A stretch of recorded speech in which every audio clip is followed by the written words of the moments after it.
হয়ে যান। আপনারা রেডি? আপনারা প্রথমে তাকবীর পড়েন, লিল্লাহি তাকবীর। মাশাআল্লাহ। এবার অবিবাহিতদের পালা।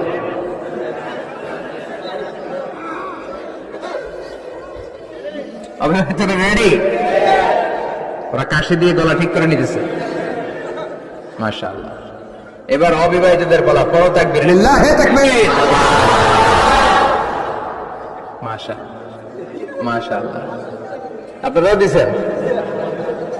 মুরব্বী কাছে আমরাও দিছি।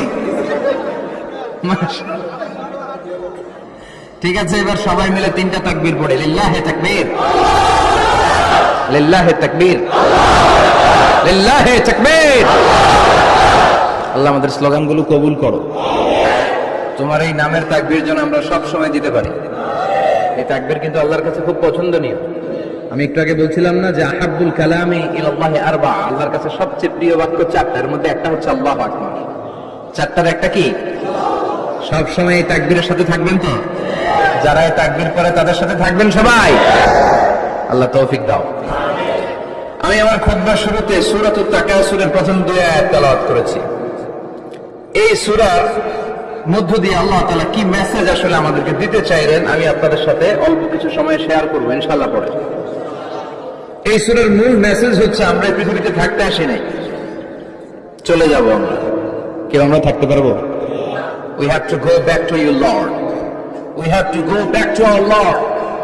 আমাদেরকে আমাদের রবের কাছে ফিরে যেতে হবে। নাকি আজীবন থাকবেন? কথা বলেন। চলে যেতে হবে। কখন যে কে চলে যায় তার কোনো ঠিক নাই। হ্যাঁ, কেউ জানি না, কিন্তু এতটুকু জানি যে চলে যাব। গত কয়েকদিন আগে এদেশের আপকামিং একজন ইয়াং স্কলার হুট করে চলে গেলেন। নাম শুনছেন? কি নাম? হ্যাঁ, শাহাদাত ফয়সাল। আমাদের বয়সী বা আমাদের চেয়ে ছোট, আপকামিং মধ্যম পন্থার একজন আলেম ছিল, চলে গেল। অনেক আশা ভরসা ছিল অনেকের তার উপর যে সে he is an upcoming scholar, সে মধ্যমপন্থী। ডক্টর আব্দুল্লাহ জাহাঙ্গীর স্যারের নাম শুনেছেন? ভালো লাগে না কথাগুলো শুনলে? হৃদয়টা ঠান্ডা হয়ে যায়। কারো পক্ষপাতিত্বে যায় না, যেটা হক, যেটা